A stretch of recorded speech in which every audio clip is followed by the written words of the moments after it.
आप दीपोभव में आप सबका हृदय से स्वागत है। नमो बुद्धाय। तो अपनी ज्ञान मार्ग की साधना का सफ़र शुरू करने से पहले मैं ये जानना चाहूँगी कि आप लोगों ने ये जो दीपावली का समय था, खैर उसमें तो आप लोग बिज़ी ही होंगे, परंतु फिर भी क्या आपने अपने लिए समय निकाला? अपने लिए 10 मिनट का भी अगर आपने समय निकाला तो बहुत अच्छी बात, अगर उससे भी ज़्यादा निकाला अपने लिए तो बहुत ही अच्छी बात है।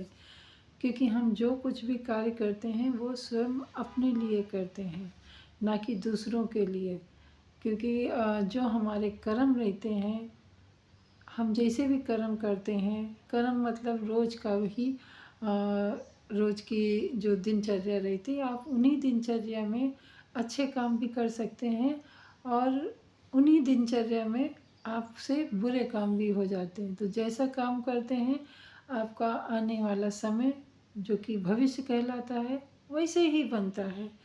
अगर आप अपने मस्तिष्क को, अपने मन को, अपने तन को भी अगर स्वच्छ रखते हैं तो उनमें विचार भी स्वच्छ आते हैं। जब स्वच्छ विचार रहते हैं तो हमारी वाणी भी स्वच्छ होने लगती है। क्योंकि जितना हम पीछे का बोझ लादे रहते हैं वो सब बोझ हमारी वाणी में झलकता है। और जब वो बोझ लेके वाणी हम किसी से बोलते हैं तो वो कहीं ना कहीं घातक ही सिद्ध होता है। तो हम अपने जीवन में जानबूझ के तो कोई भी नहीं करता, परंतु फिर भी सचेत रहें। और सचेत कौन रखेगा हमें? हमारा ध्यान साधना, हमारी विपश्यना। क्योंकि हम जितना विपश्यना करेंगे, जितना ध्यान साधेंगे, अपने मन को साधेंगे, वो हमें उतना ही सजग बनाएगा।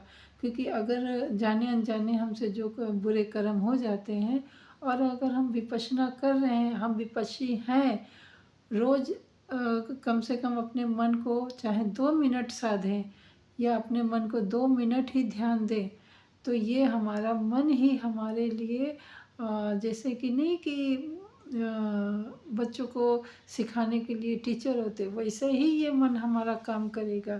जब जाने अनजाने हम कोई बुरा काम हमारे द्वारा होने वाला होता है या हो जाता है, तो ठीक उसी समय हमारा मन हमें सचेत करता है, हमें इंगित करता है। अगर बुरा होने वाला है कर्म तो वो रोकेगा, बोलेगा नहीं, थोड़ा रुक जाओ, थोड़ा शांत हो जाओ। अगर हो गया है तो वही हमारा मन हमें गिल्टी फील कराएगा, हमें अंदर से ऐसे संकोच जैसा लगेगा और हम जो गलती कर चुके हैं उसको हम सुधार सकते हैं। तब जाके हमारा मन थोड़ा संतुष्ट होता है, शांत होता है। तो ये सब जो संकेत हैं ये हमें बताते हैं कि हम कितनी साधना कर रहे हैं। आप जितनी भी साधना करेंगे आपका मन उतना ही मजबूत होता जाएगा, आपका मन उतना ही आपका रखवाला बनता जाएगा, आपके इस लोक में भी और आपके परलोक के लिए भी। तो हमारा तो यही कहना है कि आप जितना आप मन साधोगे, मन आपको साधने लगेगा। और हमारे कर्म कौन देखता है? हम अच्छे कर रहे हैं या बुरे कर रहे हैं? प्रकृति देखती है। प्रकृति सब कुछ देखती है। और उससे भी आगे है समय। समय प्रकृति से कहता है और प्रकृति हमसे कहती है कि अच्छे काम करो। यानी कि 2 आँखें, एक समय की और एक प्रकृति की।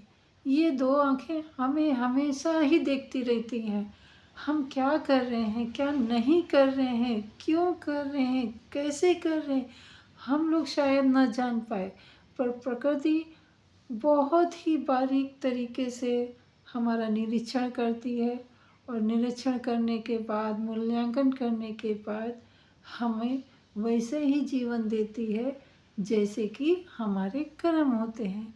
तो कोई भी व्यक्ति, चाहे दुनिया का समग्र सृष्टि का भी कोई भी व्यक्ति हो, इन 2 आँखों से कोई नहीं बच सकता है, एक प्रकृति और एक समय।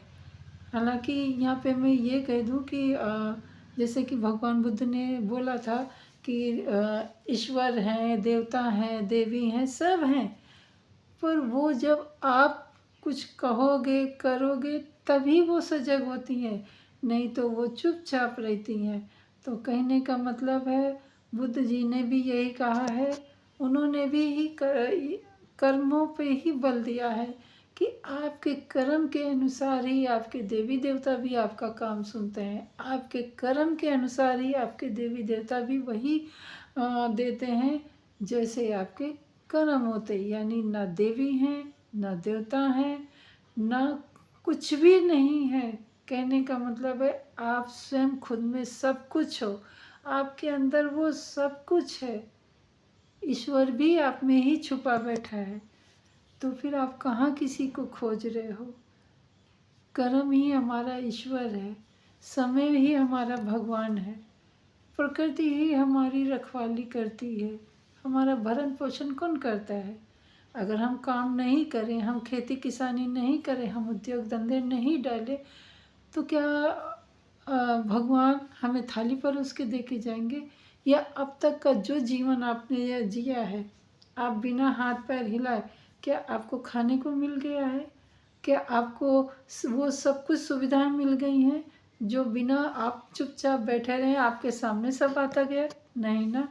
यानी कि इन सब सुख सुविधाओं के लिए अपनी जो भूख है, जो शारीरिक ज़रूरत है, उन सबको पूरा करने के लिए आपने इस शरीर से श्रम किया, मन से, वाणी से, कर्म से, कहीं ना कहीं कोई कार्य किया, तब जाके आपको वो सुख सुविधाएं मिली, वो भोजन मिला, वो सब कुछ मिला जो आपको चाहिए। तो फिर देवता कौन हुआ? आप खुद के मालिक हुए ना। आपने जब कुछ किया, जब किसान खेत जोतता है तब बीज डालता है, उसके बाद फसल उगती है, और उसके बाद भी कितने सारे कार्य हैं, तब जाके अनाज मंडी में आता है और आप मंडी से खरीदते भी कैसे हैं? जब आप रुपया कमाते हैं, रुपये के बदले आप अनाज लाते हैं। तो इसमें ईश्वर कहाँ है? आप तर्क कीजिए अपने आप से। समय बहुत ज़्यादा हो रहा है, मैं अपनी वाणी को यहीं विराम दूंगी, परंतु आप अपने मस्तिष्क को विराम मत दीजिएगा। आप अपने आसपास की प्रत्येक चीज़ों में तर्क ढूंढिए। अगर तर्क पे वो सही चीज़ें होती हैं तो ही मानिए, नहीं तो नमो बुद्ध है, क्योंकि बुद्ध ही शुद्ध हैं और आप भी बुद्ध हो।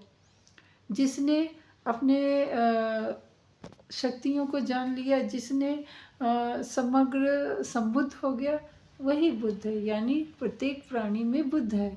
बुद्ध कोई संत, कोई ज्ञानी, कोई तपस्वी नहीं है। आप अगर ध्यान करते हो, आप अगर अपने मन को जानते हो, आप अगर सत्य का साक्षात्कार करते हो, तो आप भी बुद्ध हैं। हम सब बुद्ध हैं, हम सब भगवान हैं, हमारे अंदर सब पूरा ब्रह्मांड है। आप एक बार देखने की कोशिश तो करिए। तो मिलते हैं अगली वीडियो में, तब तक के लिए नमो बुद्ध है। मंगल हो आपका भी, हमारा भी, और सृष्टि के समस्त प्राणीजनों का। नमो बुद्ध है।